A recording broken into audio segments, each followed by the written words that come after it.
Tumpukan batu tersusun rapi di atas area seluas 15.000 meter persegi, menjulang tinggi hingga 10 tingkat.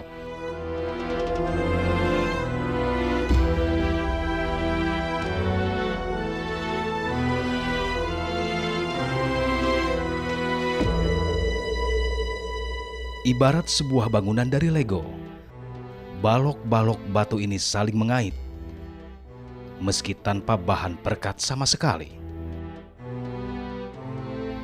Berdiri tegak di sebuah desa bernama Borobudur, wilayah Kabupaten Magelang, Jawa Tengah.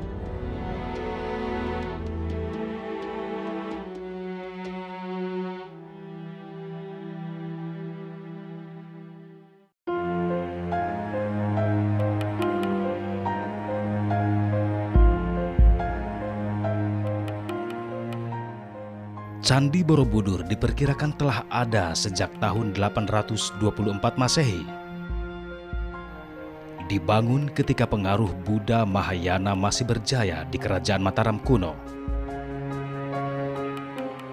Pada masa dinasti Shailendra, saat Raja Samaratungga berkuasa.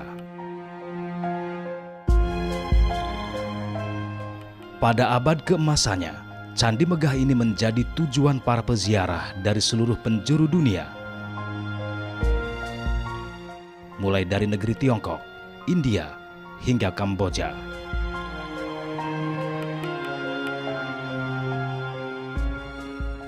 Namun seiring berubahnya zaman, pamor candi ini semakin memudar.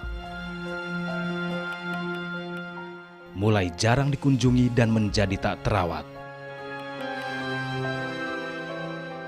Bangunan ini bahkan kehilangan rupa aslinya akibat bencana alam yang mendera.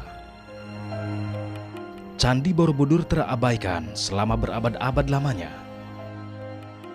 Hingga pada tahun 1814, seorang berkebangsaan Inggris bernama Sir Thomas Stamford Raffles yang menjadi gubernur Hindia Belanda mendapat kabar mengenai penemuan sebuah monumen besar di sebuah hutan di bagian tengah Pulau Jawa. Meski hanya berhasil membersihkan sebagian bagian candi, nama Sir Thomas Stamford Raffles tercatat dalam sejarah sebagai penemu Candi Borobudur yang pernah hilang.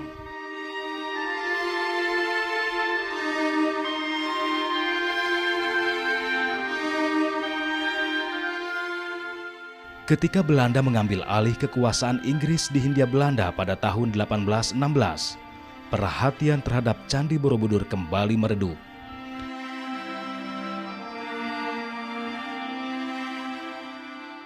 Selama hampir 100 tahun kemudian, hanya beberapa penelitian saja yang dilakukan oleh pemerintah kolonial Hindia Belanda.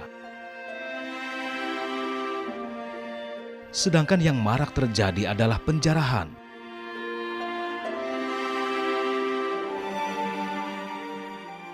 Bagian-bagian candi dipreteli dan dijadikan koleksi, terutama kepala arca Buddha.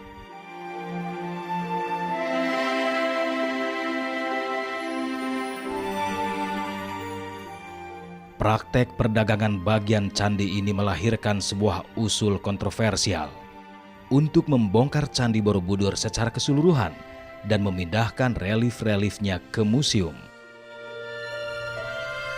Namun, seorang arkeolog asal Belanda, Groeneveld, menentang usulan itu.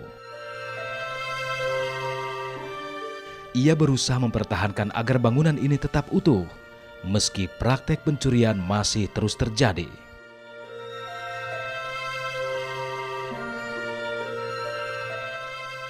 Hingga suatu ketika masyarakat arkeolog di Yogyakarta, I. Zierman, menemukan bagian kaki yang tersembunyi dari Candi Borobudur.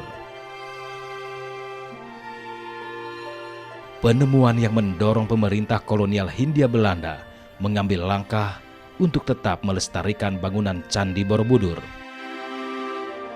Mereka pun membentuk komisi untuk melakukan penelitian yang terdiri dari Brandes, seorang sejarawan seni Belanda, Theodor van Erp, seorang insinyur dan juga tentara Belanda, serta Van de Kamer, insinyur ahli konstruksi. Tahun 1907, pemugaran pertama Candi Borobudur mulai dilakukan oleh tim di bawah pimpinan Theodor van Erp. 7 bulan pertama pemugaran, mereka habiskan untuk menggali tanah demi menemukan kepala arca dan panel batu yang masih hilang. Van Erp juga membongkar 3 teras melingkar dan stupa utama Candi Borobudur. Van Erp bahkan sempat mencoba menyusun kembali catra bagian teratas dari candi. Van Erp, orang yang dulu membangun ini, memugar, dia, ya kan, Van Erp nih namanya kan, dia itu membentuk ini ke atas, ya kan, dengan dasar hanya sebagian bangunan-bangunan yang lepas gitu. Jadi kalau batu candi ini kan disambung-sambungnya gitu kan, nanti kalau lepas gitu kan disambung lagi kan. Nah, yang lepas-lepasnya cuma ada 9 batu. Diprotes sama Dr. Kromedo, kenapa kamu pasang di situ, digambar, ya kan, ini di buku itu tadi. Ternyata nggak boleh, jadi ada etika pemugaran. Jadi saya ingin mengatakan pada Wanu, ada pemugaran itu ada etikanya, profesinya, etikanya. Pemugaran yang dilakukan Van Erp berakhir pada tahun 1911 karena keterbatasan anggaran. Sayangnya, pemugaran dengan biaya 82.400 gulden ini tidak memperhatikan masalah drainase dan tata air pada bangunan candi. Sehingga beberapa tahun kemudian, dinding-dinding candi mulai miring dan kembali retak.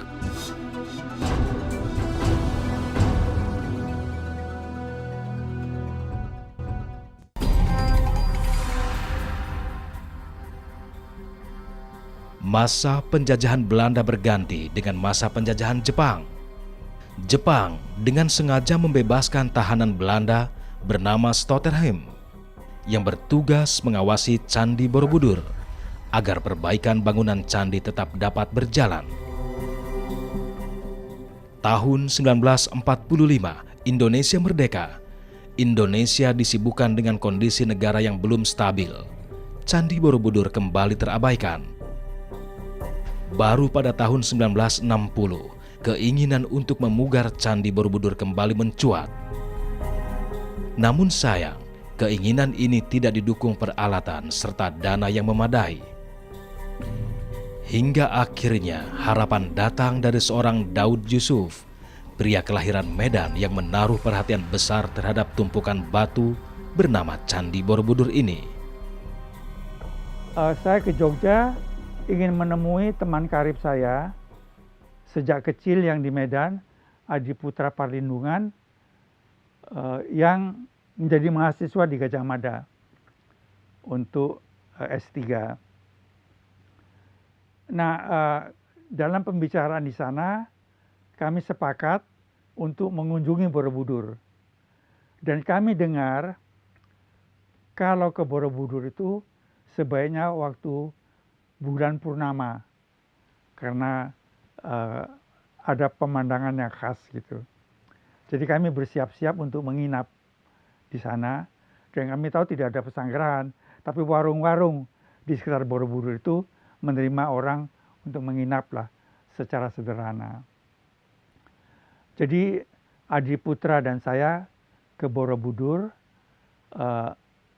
sampai di sana itu kira-kira tengah hari, dan saya terkejut, teman saya juga, karena Borobudur yang katanya dihormati, diagung-agungkan oleh orang Jawa, paling sedikitnya penduduk sekitar, itu kok begitu kotor.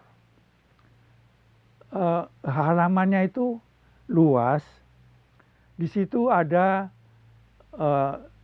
pasukan TNI yang belajar berbaris.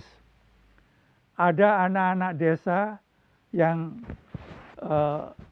beledehan ya, main bola.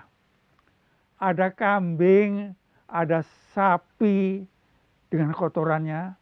Ada ayam yang bertengger di patung Borobudur, kemudian buang kotoran.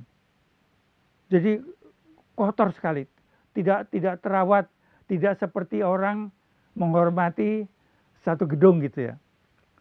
Nah, kemudian candi itu sendiri miring, keadaannya miring, dindingnya tidak lurus dan dalam keadaan pasti runtuh. Penduduk di sekitar termasuk yang punya warung mengingatkan adik-adik, nanti kalau naik ke candi, kalau ada gempa sedikit cepat lari, pasti candi itu rontok karena sudah miring dindingnya yang penuh relief itu. Dan karena masih sepi, kami sore itu naik ke Borobudur, saya lebih kaget lagi. Seperti tempat sampah. Gangnya itu penuh daun pisang, bekas bungkusan rokok, kemudian plastik bekas makanan, itu dibuang begitu aja. Berserakan tidak karuan. Jadi saya kira ini orang-orang hormat atau tidak.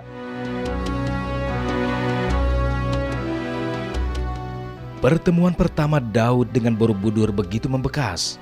Memori akan kesemrawutan bangunan itu tertanam begitu dalam di benaknya. Namun dia tidak dapat berbuat sesuatu. Hingga suatu ketika, Daud melanjutkan sekolah ke Universitas Sorbonne di kota Paris, Prancis. Kota yang menjadi tempat kedudukan UNESCO, sebuah lembaga perserikatan bangsa-bangsa yang mengurus masalah pendidikan, sains, dan kebudayaan dunia. Dari lembaga ini, Daud mengetahui adanya dana dari UNESCO untuk pemugaran bangunan yang dianggap sebagai warisan budaya dunia. Pada waktu itu, dana itu sedang dipakai oleh Mesir yang juga anggota UNESCO untuk memugar patung Abu Simbel. Dan sesudah selesai, setiap anggota berhak untuk meminta dana itu. Nah, pada waktu itu yang sudah mengajukan permohonan Italia untuk membantu itu tidak tenggelam. Salah satu kotanya Venesia. Venesia itu kan kota air. Nah, lama-lama kan bangunannya tenggelam, jadi harus ada upaya. Yang kedua sudah meminta Pakistan untuk memugar satu bekas kerajaan seperti Mojopahit kalau di negeri kita, Mohenjo-daro, bekasnya ada, jadi perlu dipugar supaya tidak jadi hutan. Saya pikir why not Indonesia?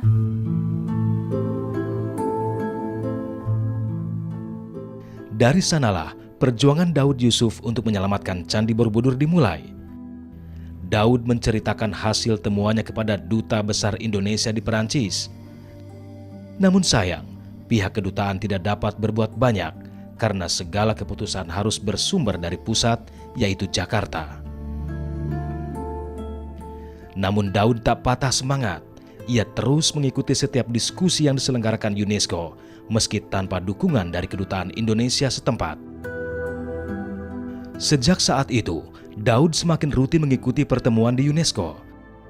Kemudian duta besar diganti juga oleh seorang jenderal, Pak Askari.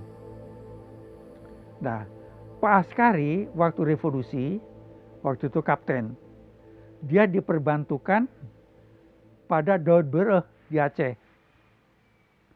Jadi dia tahu persis temperamen saya sebagai orang Aceh. Dia katakan, ya begini saudara Daud, sudah jangan ribut-ribut. Ya saya ribut karena ada hal penting kok diabaikan. Nggak begini aja dah, teruskan berdebat. Saya berdebat untuk meyakinkan UNESCO bahwa Borobudur walaupun letaknya di Indonesia itu human heritage.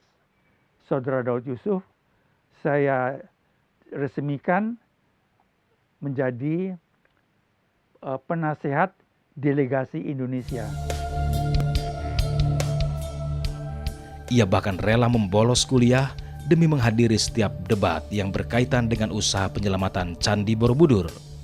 Perdebatan itu memang tidak semua negara yang setuju. Ada yang pro Pakistan, ada yang pro Italia. Yang pro Pakistan sebagian terbesar negara Arab. karena sama-sama Islam solider. Padahal negara Arab ini kalau ada kesulitan sering mengajak Indonesia, walaupun bukan negara Islam, negara Pancasila, tapi kan penduduknya terbesar agama Islam. Jadi saya anggap ini mengkhianati Indonesia. Nah, yang setuju itu negara-negara kaya yang donasinya, iurannya di UNESCO besar. Belanda terang setuju. Karena bagi Belanda ada yang disebut Ehreschuld, hutang budi. Jadi dia bersedia. Kemudian Perancis yang menunjukkan bahwa Perancis itu adalah negara kebudayaan. Kemudian Jerman, kemudian Inggris, Italia tidak, Inggris. Jadi Belanda, Jerman, Inggris, Swiss, yaitu itu semua negeri kaya.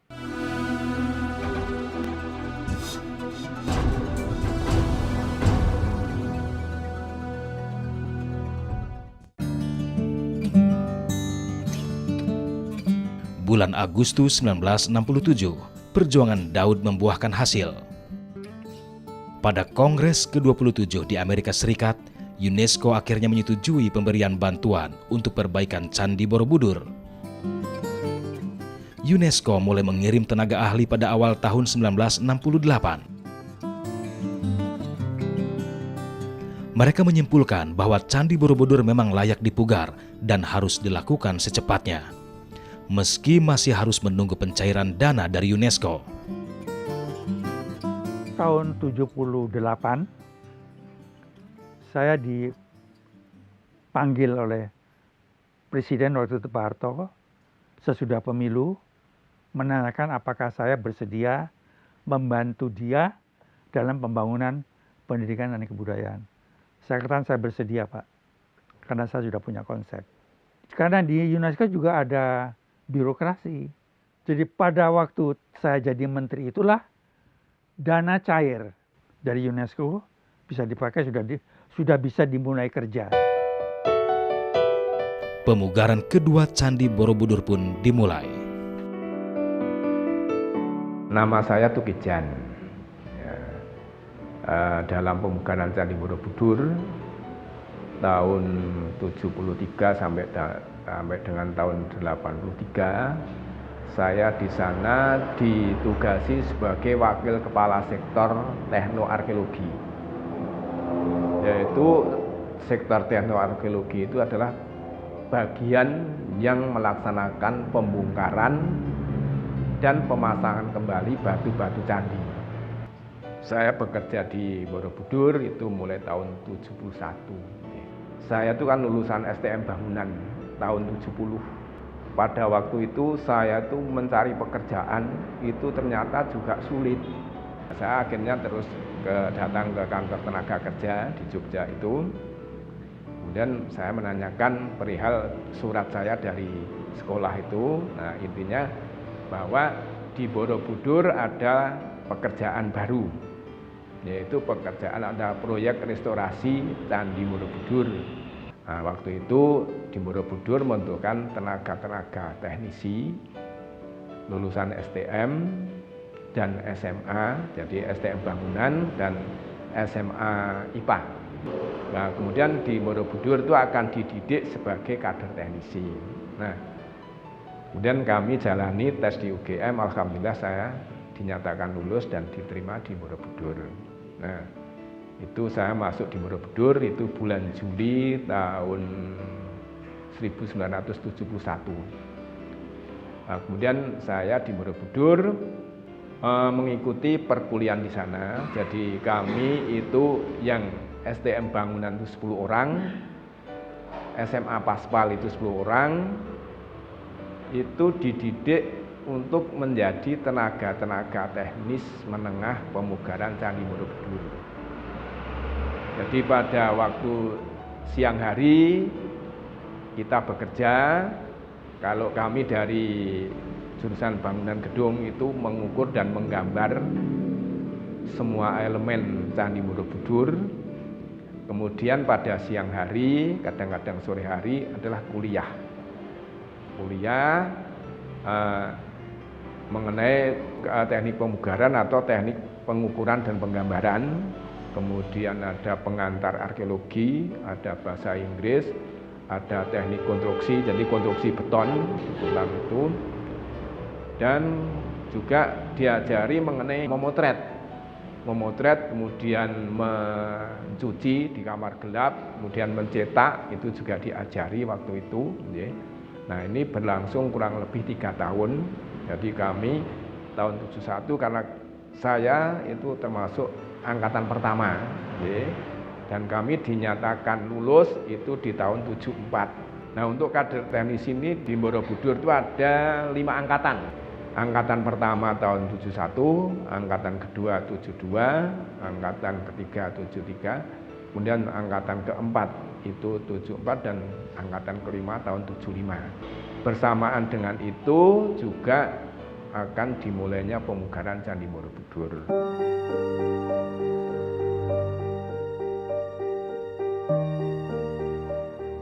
Pemugaran yang dipimpin Profesor Dr. Sukmono ini menitik beratkan pada pembuatan aliran air dan perbaikan struktur bangunan yang miring.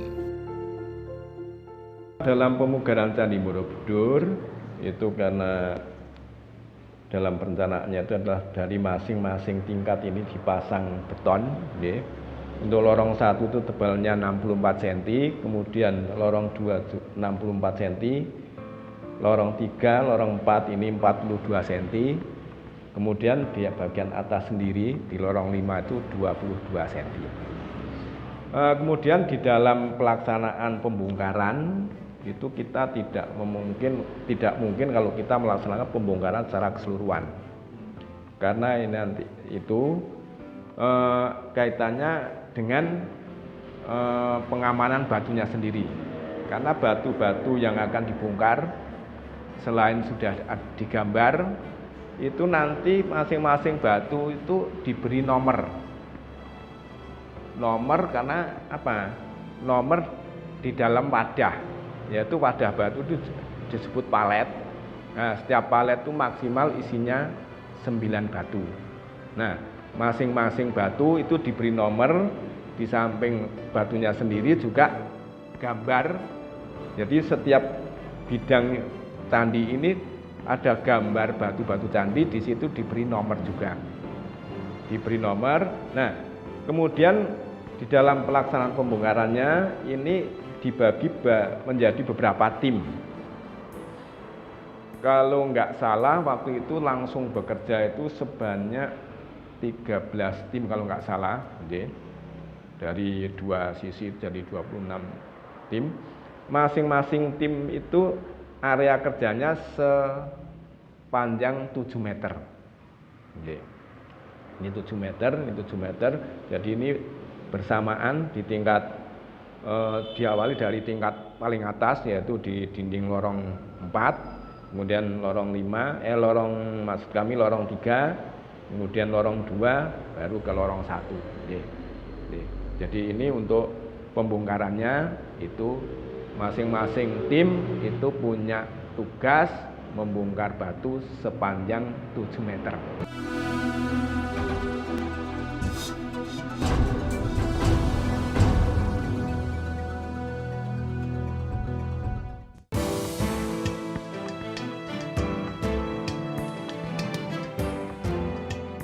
Restorasi Candi Borobudur ini menjadi proyek pemugaran situs arkeologi di Indonesia yang pertama kali menggunakan teknologi modern, pemberian dari UNESCO.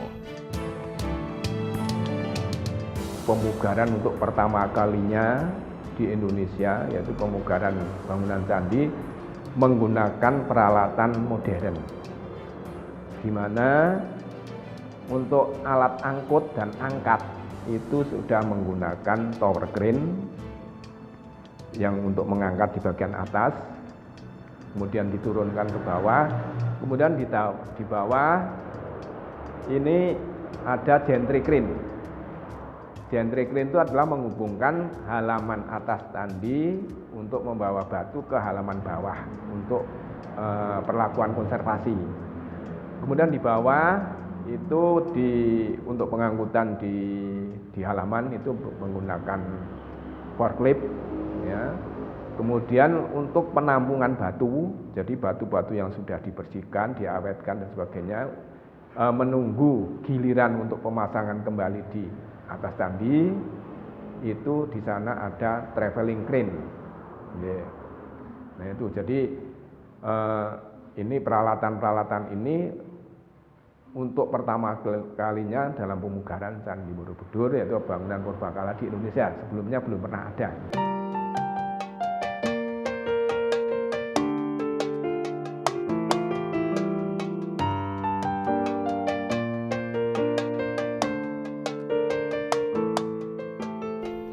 Pemugaran Borobudur juga dilakukan dengan teknik modern, yaitu menggunakan metode pembongkaran dua sisi. Sisi selatan dan utara adalah bagian yang dipugar terlebih dahulu. Dimulai dari bagian tengah, kemudian bergerak melebar hingga ke sudut-sudut candi. Teknik ini juga diterapkan untuk membongkar bagian barat dan timur candi. Selain fokus kepada teknik perbaikan bangunan candi, tim juga diwajibkan memperhatikan prosedur dalam melakukan pemugaran. Ada etika dari pemugaran. Jadi kalau sekarang orang mau bikin bangunan ya terserah mau pakai apa. Tambahin ini ya, oke.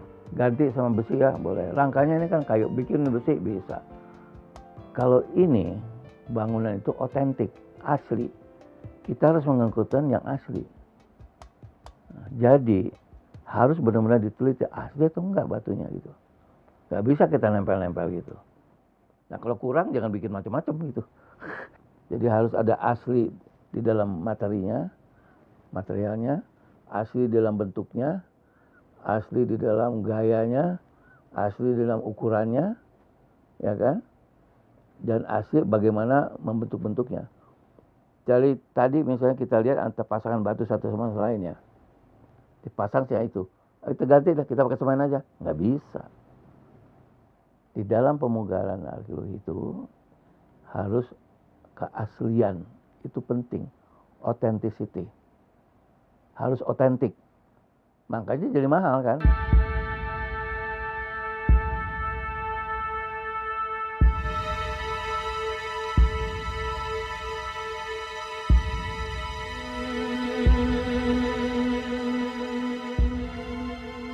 Meski di awal persiapan telah dilakukan pendidikan terkait teknik dan prosedur pemugaran, namun masih banyak kendala yang dihadapi tim saat bekerja di lapangan.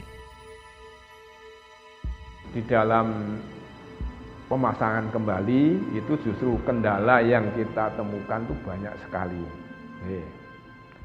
Jadi tingkat kesulitannya cukup banyak, cukup besar. Itu pertama, ketika kita menemukan batu-batu candi yang renggang,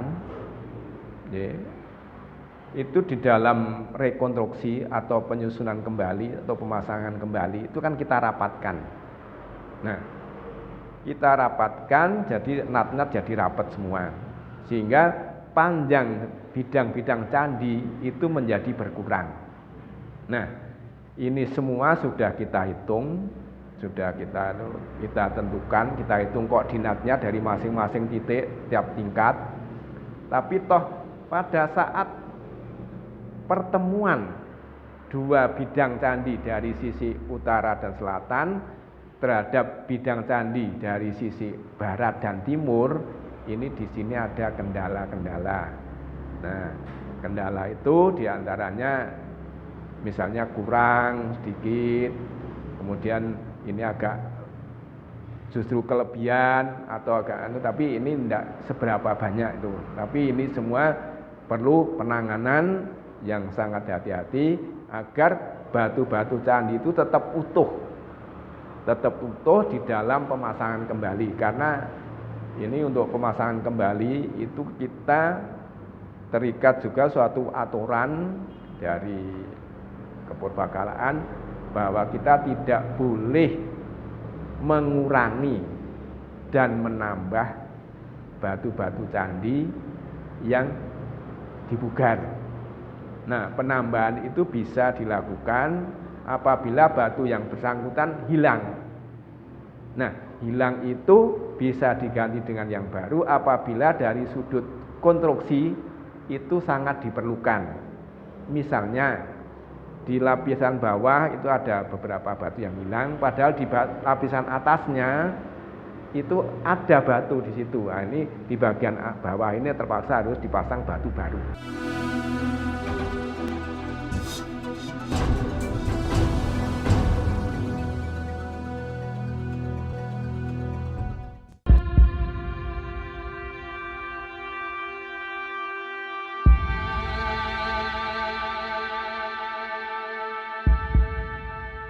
Selain tantangan secara teknis, ada juga ancaman dari pihak-pihak yang kontra dengan pemugaran Candi Borobudur. Waktu saya memugar itu banyak sekali halangan, lempar batu, ada pamflet karena saya dianggap memugar berhala. Padahal ya memang Borobudur itu terdiri dari patung, dulu tempat sembahyang. Tetapi dia itu patung-patung itu bercerita tentang kehebatan nenek moyang kita zaman dulu. Jadi nenek moyang kita itu bukan orang sembarangan. Sudah bisa membuat patung Borobudur. Waktu itu kan para pemugar Borobudur itu merasa terganggu, dilempari ada pamflet. Ini bagaimana mungkin menteri beragama Islam dari Aceh memugar berhala. Saya katakan memang saya orang Aceh, tapi saya bangsa Indonesia. Sebagian dari nenek moyang itu yang harus kita banggakan.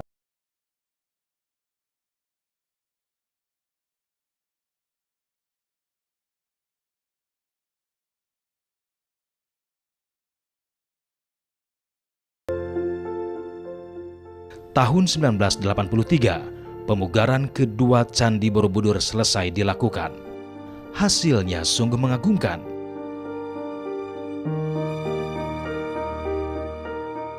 Candi Borobudur ibarat terlahir kembali. Tak tampak lagi bangunan miring ataupun cucuran air dari sela bebatuan. Proyek besar ini berakhir dengan sukses. Candi Borobudur menjadi incaran para wisatawan, bahkan dijadikan lokasi favorit untuk menikmati gerhana matahari total pada 11 Juni 1983.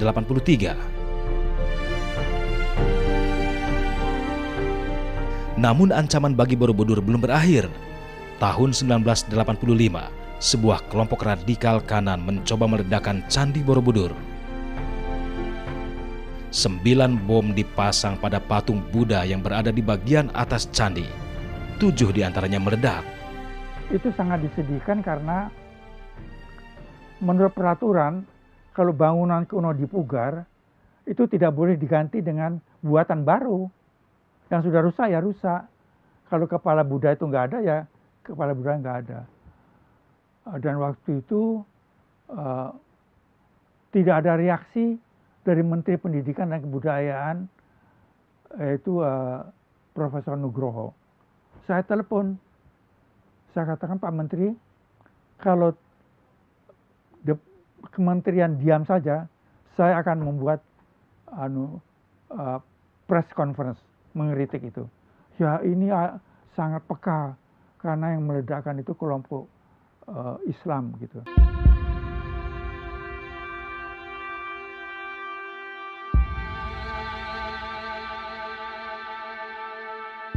Pasca pemboman tersebut, kondisi Borobudur relatif stabil. Bahkan pada tahun 1991, Candi Borobudur ditetapkan sebagai warisan dunia oleh UNESCO dan menjadi salah satu dari 7 keajaiban budaya yang ada di dunia.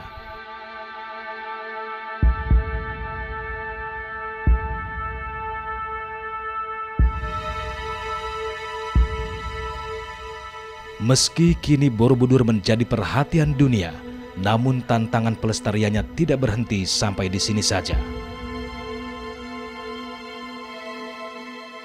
Letak bangunan candi yang berada di ketinggian dan dikelilingi gunung berapi membuatnya rentan terkena bencana alam, gempa, abu vulkanik, lahar menjadi ancaman besar bagi kelestarian Candi Borobudur.